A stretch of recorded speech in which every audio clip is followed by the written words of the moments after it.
Hey guys, welcome to For the Grunt again. So, quick credit to Grantham. We reached out, asked him if we could use some of his material that he just published on YouTube. He said yes. So, this clip that you're watching right now is essentially the Foreign Volunteers for Ukraine.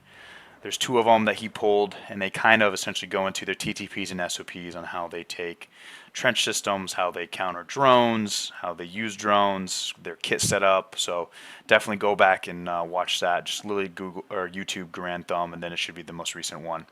So the reason why I bring this up is because I just put a poll out on my Instagram page asking if you had an SBF suppressing a trench system and you're in the open, what are you going to do to essentially take that trench? Are you going to use assaulting fires, or are you going to buddy rush?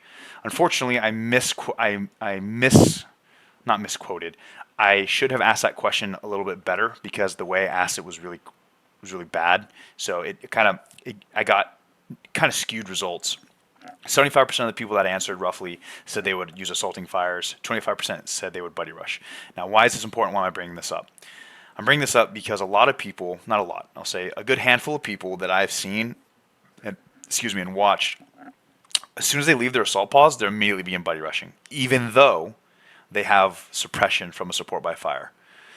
Now, the reason why I think that is, in my opinion, no bueno, right? Remain tactically or doctrinally sound, not doctrinally bound, is because if you already have suppression on an objective and their heads are down, why not exploit that by closing the distance as fast as you can to get to a point where you can start beginning assaulting fires?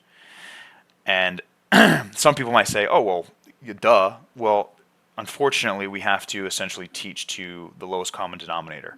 So if there's a junior soldier, junior Marine out there that's listening to this, don't be afraid to ask questions. Don't be afraid to look at doctrine and not necessarily question it, but challenge it a little bit, right? If someone's telling you to buddy rush even though you have active suppression and you're receiving no fire, don't, I get cover and move, but you're still wasting time. Pick up, move your sweet little body, and get as close as you can to where you can either do a frag battle drill or do a crest battle drill and start assaulting that trench with assaulting fires, or whatever the objective may be. Obviously, conditions set, conditions met. The conditions are going to dictate what you do. That's a given, right? For those of you saying, obviously, well, yes, Captain Obvious here to let you know, conditions set, conditions met. Let the conditions help form the course of action you take. Now, the issue that I'm seeing a lot of people come up with is, well, if you are not buddy rushing, right, then who is doing the suppressing for you? And I kind of cock my head and I'm like, what do you mean? You have a support by fire. The reason for the support by fire is their job is to get you as close as they can to the objective until they no longer benefit you, and then you would do a battle handover of fires where you would have overlapping fires. An example, we just did a platoon attack range where the support by fire with guns was rocking and rolling, suppressing the objective. The squad that was supposed to take the first trench loaded the MSL, and then they began their suppression. So now you have the support by fire, and then you have the maneuver element both suppressing at the same time. They deliberately broke the MSL, guns is cut, while the maneuver element is already suppressing. So there was no lull in the suppression.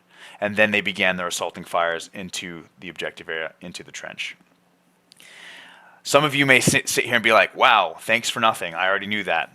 Congratulations. I appreciate you coming to the TED Talk and at least listening to this point. But this wasn't for you. This is for some people who may have questions or they're not sure, or maybe this might be new to them. But don't be afraid. Again, this is more for the newer guys, to challenge the doctrine and ask questions. And let your mind do the fighting for you, and then your body will just follow in suit. So we're going to watch them essentially take this trench with assaulting fires, followed by a Doctrine Dad's Bod video that explains it very well. Following that, what's going to happen is you're going to see two clips from Arma 3, the Milsim video game, where I showcase the difference between buddy rushing to an objective while there's an SBF to exploiting your suppression and getting up to a point where you can do a frag battle drill and then follow up with assaulting fires. So without further ado, enjoy.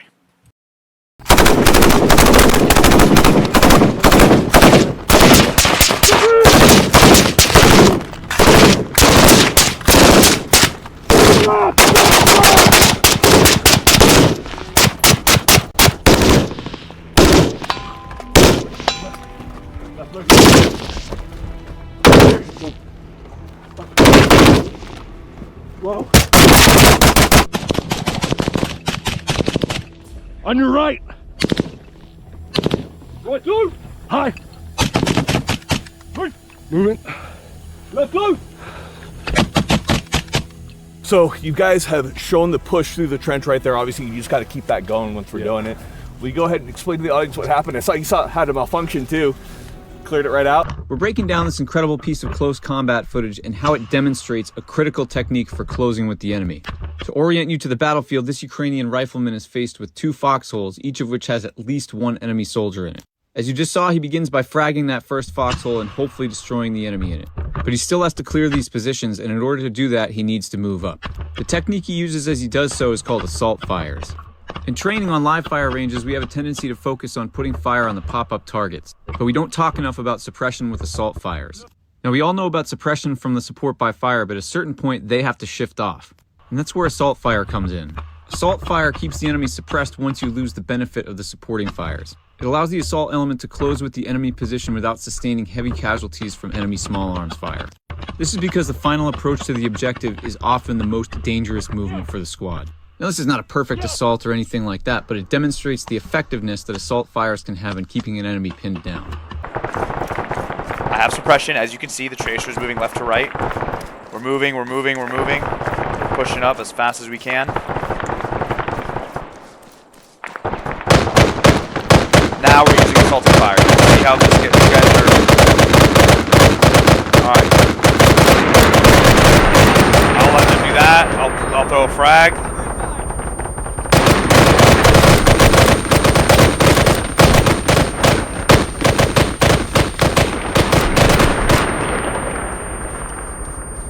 Moving up.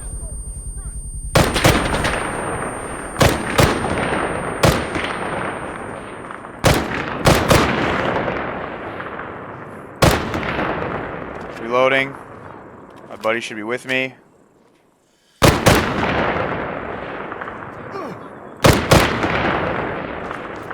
Alright, we dead checked him. Alright, I'll do some self-aid. What I got? Bleeding. Let's see. We'll just apply a tourniquet. They're doing dead checks behind me. Whatever. Alright, there we go. And then boom. Now we're done. And that's what I mean, right? You saw how we ran. I'll go ahead and escape here, and I'll go into return to editor. But as you notice, we ran from our assault pause up to the position where we could actually have effects on target while they were suppressed. I think it was right about here, actually, where we started doing our assaulting fires. Which makes sense, right? Because I'm going to show you the buddy rushing portion here in a second. How long it's going to take for us to buddy rush up to here and then use our assaulting fires. Alright, cool. So let's buddy rush. So I'm up. He sees me. I'm down. The AI are going to do whatever they want to do, so ignore them. Alright, so let's pretend I have to wait for my buddy to do his thing. I'm up. He sees me. I'm down. He gets set. I'm up. He sees me. I'm down. My buddy. I'm up. He sees me. I'm down. It's going to be annoying. I'm up. He sees me. I'm down. I'm up. He sees me. I'm down. You can see I'm still well behind these guys while I'm buddy rushing when they just ran up to the trench and started using their assaulting fires when they got up there. As you can see, I'm still doing the buddy rushing method. Imagining I have a buddy to buddy rush with.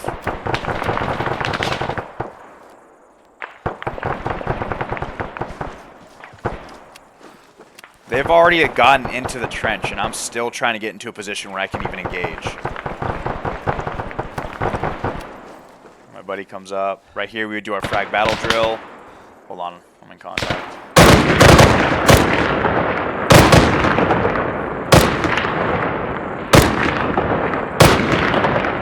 Jesus.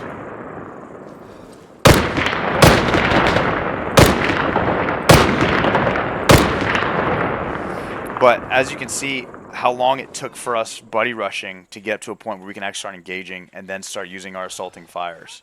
You know what I'm saying? You know what I'm saying? So it's not a question of am I using assaulting fires versus buddy rushing.